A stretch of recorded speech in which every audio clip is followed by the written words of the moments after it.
Hello friends, ಇವತ್ತಿನ ಸಂಚಿಕೆಯಲ್ಲಿ ಏನಾಯಿತು ಅಂತ ನೋಡ್ಕೊಂಡು ಬರೋಣ ಬನ್ನಿ. ಭದ್ರಾ ವಿದ್ಯಾ ಇಬ್ಬರು ಮಲಗಿರ್ತಾರೆ. ಆಗ ಭದ್ರಾ ಎದ್ದು ವಿದ್ಯಾನ ನೋಡ್ತಾ ಟೈಮ್ ನೋಡ್ತಾ, ಪಾಪ ಅವಳು ಈ ಸ್ಥಿತಿಲಿ ಬೆಳಿಗ್ಗೆ ಬೇಗ ಎದ್ದು ಎಲ್ಲನೂ ರೆಡಿ ಮಾಡಿಕೊಂಡು ಹೊರಡೋದು ಎಷ್ಟು ಕಷ್ಟ ಅಲ್ವೇ. ಇಷ್ಟು ದಿನ ಅಂತೂ ಅರ್ಥ ಮಾಡ್ಕೊಳ್ಳಿಲ್ಲ ನಾನು ಅವಳನ್ನು. ಇನ್ನಾದರೂ ಜೊತೆಯಲ್ಲಿ ನಿಲ್ಲೋಣ, ಪ್ರತಿದಿನ ಅವಳಿಗೋಸ್ಕರ ಸಹಾಯಕನಾಗಿ ಬದುಕೋದೇ ನಾನು ಮಾಡಿರೋ ಪಾಪಕ್ಕೆ ಪ್ರಾಯಶ್ಚಿತ್ತ ಸಿಗ್ತದೆ ಅಂತ ಭದ್ರಾ ಎದ್ದು ಗ್ಯಾಸ್ ಹಚ್ಚಿ ನೀರನ್ನು ಕಾಯಕ್ಕಿಡ್ತಾನೆ. ನೀರು ಬಿಸಿ ಆಯ್ತಂತ ನೋಡಿ ಬಟ್ಟೆನ ಇಸ್ತ್ರಿ ಮಾಡಿ ಅದನ್ನೆಲ್ಲ ವಿದ್ಯಾ ಪಕ್ಕದಲ್ಲಿ ತಂದಿಟ್ಟು ಮಲ್ಕೋತಾನೆ. ಬೆಳಗಾಗುತ್ತೆ. ವಿದ್ಯೆ ಎದ್ದು ಕೂತ್ಕೋತಾಳೆ. ಆಗ ಭದ್ರಾ ಅವಳನ್ನು ನೋಡಿ ಬೇಕು ಅಂತಾನೆ ಕಣ್ಮುಚ್ಕೋತಾನೆ. ವಿದ್ಯಾ ಟೈಮ್ ನೋಡಿ, ಅಯ್ಯಯ್ಯೋ ಇದೇನಪ್ಪ ಟೈಮ್ ಆಗಿ ಹೋಗಿದೆ, ರಾತ್ರಿ ಲೇಟಾಗಿ ಮಲ್ಕೊಂಡಿದ್ದಕ್ಕೇನೋ ಎಚ್ಚರನೇ ಆಗಲಿಲ್ಲ, ಅಲ್ರಾಮ್ ಹೊಡೆದಿದ್ದು ಗೊತ್ತಾಗಲಿಲ್ಲ, ಅದೆಷ್ಟು ನಿದ್ರೆ ಮಾಡಿಬಿಟ್ಟೆ ನಾನು. ಬಿಸಿನೀರು ಕಾಯಿಸ್ಕೊಂಡು ಕೂತ್ಕೊಂಡ್ರೆ ಶಾನೆ ಲೇಟ್ ಆಯ್ತದೆ, ಇವತ್ತು ತಣ್ಣೀರೇ ಗತಿ ನನಗೆ ಅಂತ ಅಲ್ಲಿರೋ ತನ್ನ ಬಟ್ಟೆನ ನೋಡಿ, ಅಯ್ಯಯ್ಯೋ ಟೈಮ್ ಆಯಿತು ಅಂತ ಬಟ್ಟೆ ತೊಗೊಂಡೋಗಿ ನೀರನ್ನು ನೋಡಿ, ಬಿಸಿನೀರು, ಟವಲು, ಸೀರೆ ಇದೆಲ್ಲ ಯಾರು ರೆಡಿ ಮಾಡಿ ಮಡಗಿರ್ಬೋದು. ಅರ್ಥ ಆಯಿತು, ನಾನಿವತ್ತು ಸಾನೆ ಮಲ್ಕೊಳ್ಳಿ ಅಂತ ಚಂಪಾ ಮತ್ತು ಸರು ರೆಡಿ ಮಾಡಿ ಮನ್ಕೊಂಡಿದ್ದಾರೆ ಅನಿಸ್ತಿದೆ, ಲೇಟ್ ಆಗ್ತದೆ ಅಂತಾಳೆ ವಿದ್ಯಾ. ಈಚೆ ಭದ್ರ ತಿಂಡಿನ ರೆಡಿ ಮಾಡಿ ಟೇಬಲ್ ಮೇಲೆ ಇಟ್ಟು ನೀರು ಬಾಟ್ಲಿ ಬ್ಯಾಗ್ನಲ್ಲಿ ಇಡ್ತಾನೆ. ವಿದ್ಯಾ ಸ್ನಾನ ಮಾಡಿ ಬಂದು ಚಂಪಾ ಸರು ಎಲ್ಲ ಇಲ್ಲದೆ ಇರೋದನ್ನು ನೋಡಿ ಆಗಲೇ ಎದ್ಬಿಟ್ಟು ಹೊಂಟೋಗವ್ರೆ ಅಂತಾಳೆ. ನಂತರ ಬ್ಯಾಗನ್ನು ಓಪನ್ ಮಾಡಿ, ಇವತ್ತೇನು ಟಿಫಿನ್ ಬಾಕ್ಸ್ ಬೇರೆ ರೆಡಿ ಮಾಡಿ ಮಡಗಿಬಿಟ್ಟವ್ರೆ ಅಂತ ವಿಶೇಷ ಏನಿರ್ಬೋದು, ಇವರಿಬ್ಬರು ನನ್ಗುಟ್ಟೆ ಕಣ್ಮುಚ್ಚಲೇ ಆಡ್ತಿದ್ದಾರೆಯೇ ಏನೋ, ಹೋಗಲಿ ಬಿಡು, ನನಗೆ ಸಹಾಯ ಮಾಡಿದ್ರಲ್ಲ ಅಂತ ವಿದ್ಯಾ ಬ್ಯಾಗ್ ತಗೊಂಡು ಹೊರಡ್ತಾಳೆ. ವಿದ್ಯಾ ಹೊರಗಡೆ ಬಂದು ಫಾಸ್ಟಾಗಿ ಹೋಗ್ತಿರುವಾಗ ಭದ್ರ 1 ನಿಮಿಷ ಅಂತಾನೆ. ಅದೇನು ಅಂತ ಶಾನೆ ಹೇಳಿ, ನನಗೆ ಲೇಟಾಗಿ ಹೋಗೋದೆ ಅಂತಾಳೆ ವಿದ್ಯಾ. ತಡ ಆಗಿಬಿಟ್ಟದೆ ಅಲ್ವೇ, ಅದಕ್ಕೆಯ ನಾನೇ ಬಿಟ್ಬಿಡ್ತೀನಿ ಇವತ್ತು ಅಂತಾನೆ ಭದ್ರ. ನೋಡಿ ನನಗೇನು ಅದರ ಅವಶ್ಯಕತೆ ಇಲ್ಲ ಅಂತಾಳೆ ವಿದ್ಯಾ. ತಡವಾಗಿ ಹೋಗ್ಬಿಟ್ಟು ಅವ್ರ ಹತ್ರ ಒಂದು ಮಾತು ಕೇಳಿಯೇ ಸುಮ್ಕೆ ಗಾಡಿ ಹತ್ತು ಅಂತಾನೆ ಭದ್ರ. ಪರವಾಗಿಲ್ಲ ಬಿಡಿ, ಹಿಂಗಾಯ್ತು ಅಂತ ಹೇಳಿದರೆ ಅವ್ರು ಅರ್ಥ ಮಾಡ್ಕೋತಾರೆ, ದಿನಾಲೂ ಹೋಗೋ ಥರನೇ ಆಟೋದಲ್ಲೇ ಹೋಯ್ತೀನಿ, ಸುಮ್ಕೆ ನಿಮಗೆ ತೊಂದರೆ ತಗೊಂಡು ನನ್ನ ಭಾರ ಯಾಕೆ ಹೊತ್ತೀರಾ ಅಂತಾಳೆ ವಿದ್ಯಾ. ನಾನೇನು ಹೊರಕ್ಕೆಲ್ಲ ಹೊತ್ಕೊಂಡು ಹೋಗೋದು ಬೈಕು ಕಣಂತೆ, ಸುಮ್ಮನೆ ಬೈಕ್ ಹತ್ತು ಅಂತಾನೆ ಭದ್ರ. ಅನುಮಾನವೇ, ನಿಮ್ಮ ಗಾಡಿನೇ ಅಲ್ವೇ, ಆಮ್ಯಾಕೆ ನೀವ್ಯಾಕೆ ತೊಂದರೆ ತಗೋಬೇಕು, ಬೇಡ ಬಿಡಿ, ನನ್ನ ಭಂಗನ ನಾನೇ ನೋಡ್ಕೋತೀನಿ ಅಂತಾಳೆ ವಿದ್ಯಾ. ನಿಂತ್ಕೋ, ನೀನು ಆಟೋಗೇನು ಬಾಡಿಗೆ ಕೊಡ್ತೀಯೋ ಅದನ್ನು ನನಗೆ ಕೊಡು ಅಂತಾನೆ ಭದ್ರ. ಅಯ್ಯೋ ಇದೇನು ಬಾಡಿಗೆ ಗಾಡಿ ಅಲ್ವಲ್ಲ, ಬಾಡಿಗೆ ಗಾಡಿನೇ ಇರ್ತವೆ, ನಾನು ಅದರಲ್ಲೇ ಹೋಯ್ತೀನಿ ಬಿಡಿ ಅಂತಾಳೆ ವಿದ್ಯಾ. ಏಟೆ ಆದ್ರೂ ನಾನು ನೀನು ಈಗ ಅಂತಾನೆ ಭದ್ರ. ಅದೇನು ಹೇಳಿ ಅಂತಾಳೆ ವಿದ್ಯಾ. ಅದು ನಾನು ನೀನು ರೂಮ್ಮೇಟು ಅಲ್ವೇ, ಅದು ಅಲ್ಲದೇನೆಯ ಮನೆಯಲ್ಲಿರೋ ವಸ್ತುಗಳಿಗೆಲ್ಲ ಬಾಡಿಗೆ ಕೊಟ್ಟು ಬಳಸ್ಕೊತಿದ್ದೀಯ ತಾನೆ, ಹಾಗೆ ಇದಕ್ಕೂ ಬಾಡಿಗೆ ಕಟ್ಟುವೆ ಅಂತೆ, ಹತ್ತು ಅಂತಾನೆ ಭದ್ರ. ಅದು ಅಂತಾಳೆ ವಿದ್ಯಾ. ಅಷ್ಟೊತ್ತಿನಿಂದ ನಿನಗೆ ತಾನೇ ಹೇಳ್ತಿರೋದು, ಹತ್ತು. ಮನುಷ್ಯಂಗೆ ಒಂದು ಕತೆ ಹೇಳಿದರೆ ಅರ್ಥ ಮಾಡ್ಕೋಬೇಕು ಅಂತಾನೆ ಭದ್ರ.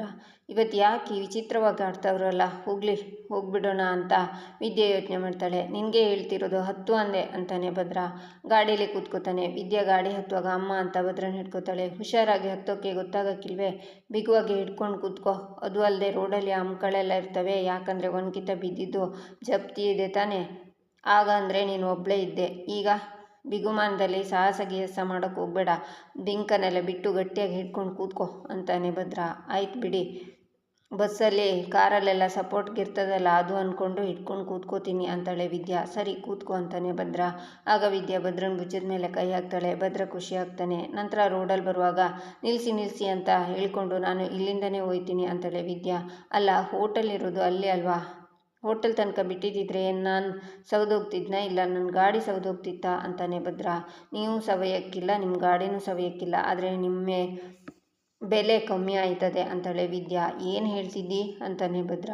ನೀವು ಮಂತ್ರಿಗಳ ಮಗ, ಹೋಟೆಲ್ನಲ್ಲಿ ಕೆಲಸ ಮಾಡ್ತಿರೋ ಹುಡುಗಿನ ನೀವೇನಾದರೂ ಡ್ರಾಪ್ ಮಾಡಿದರೆ ನಿಮ್ಮ ಹೆಸರು ಹಾಳಾಗಕ್ಕಿಲ್ವೇ, ಆಮೇಲೆ ನಿಮ್ಮ ಗೌರವನ ಕಮ್ಮಿ ಆಯ್ತದೆ, ಅದಕ್ಕೆಯ ನೀವೇನು ಅಲ್ಲಿ ಗಂಟ ಬಿಡೋದು ಬೇಡ, ನಾನೇ ನಡ್ಕೊಂಡು ಹೋಯ್ತೀನಿ ಬಿಡಿ ಅಂತಾಳೆ. ಅದೆಲ್ಲ ಏನಾಗಕ್ಕಿಲ್ಲ ಕಣಂತೆ, ಸುಮ್ಮನೆ ಗಾಡಿ ಹತ್ತು ಅಂತಾನೆ ಭದ್ರ. ಮೊದಲೇ ನಾನು ಮಂತ್ರಿಗಳ ಸೊಸೆ ಅನ್ನೋದು ಜನಗಳಿಗೆ ಗೊತ್ತಾಗದೆ, ಅದರಲ್ಲೂ ನೀವೇನಾದರೂ ಕರ್ಕೊಂಡೋಗಿ ಅಲ್ಲಿಗೆ ಬಿಟ್ಟರೆ ಇವ್ರು ಯಾರು, ಇವರನ್ನೇ ಯಾಕೆ ಬಿಟ್ರಿ ಅಂತ ಪ್ರಶ್ನೆ ಮಾಡ್ತಾರೆ, ಆಮ್ಯಾಕೆ ಮುಜುಗರದಿಂದ ನೀವು ಉತ್ತರ ಕೊಡಬೇಕಾಯ್ತದೆ, ಇದೆಲ್ಲ ಕಿರಿಕಿರಿ ಬೇಡ, ಮೇಕೆ ನೀವೇನಾರ ಟೀ ಕುಡಿಯೋಕ್ಕೆ ಬಂದು ಮುಜುಗರ ಅನುಭವಿಸೋದು ಬೇಡ.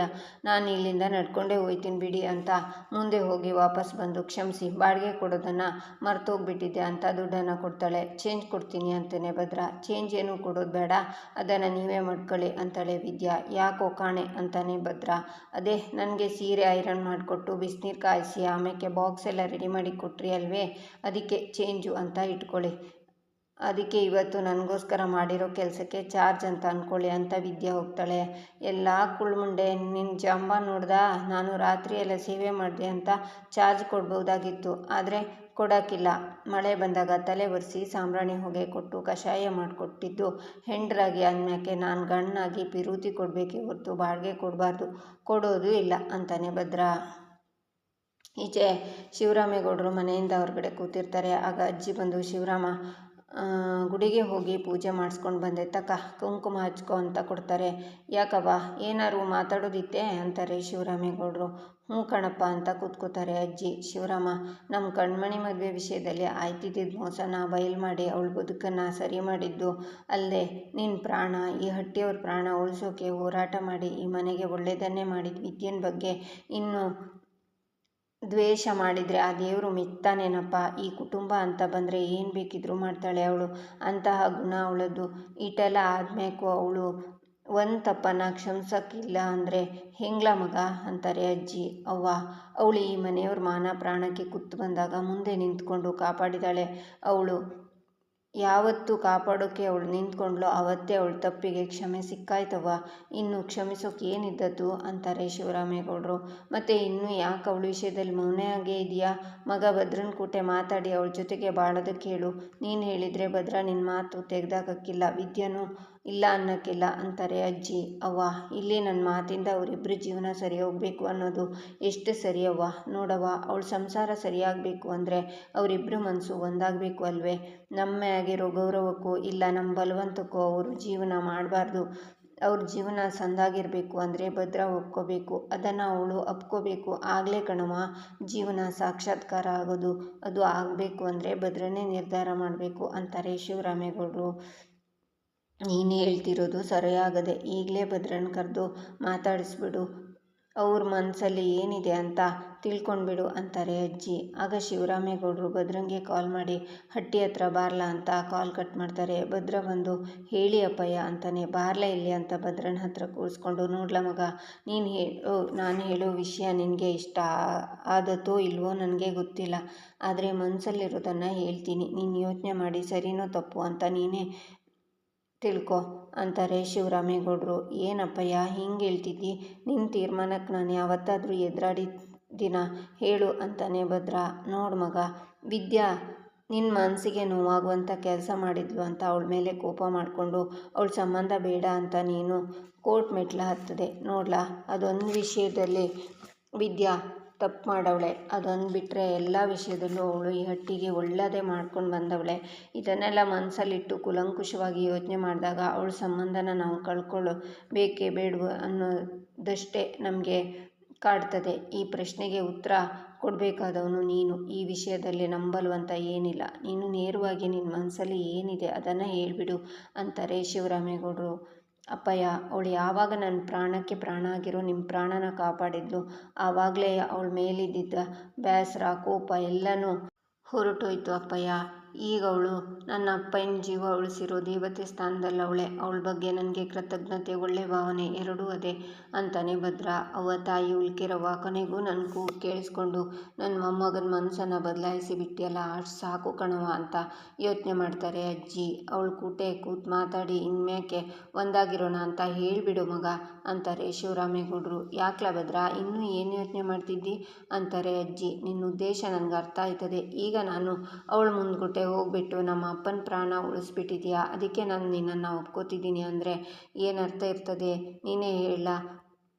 ಅಮ್ಮಮ್ಮ ಅಂತಾನೆ ಭದ್ರ. ಲೇ ಭದ್ರ, ಯಾಕ್ಲೆ ಹಿಂಗೆ ಮಾತಾಡ್ತಿದ್ದಿ? ಅವಳು ಒಪ್ಕೋತಾಳೆ ಕಣ್ಲಾ ಅಂತಾರೆ ಅಜ್ಜಿ.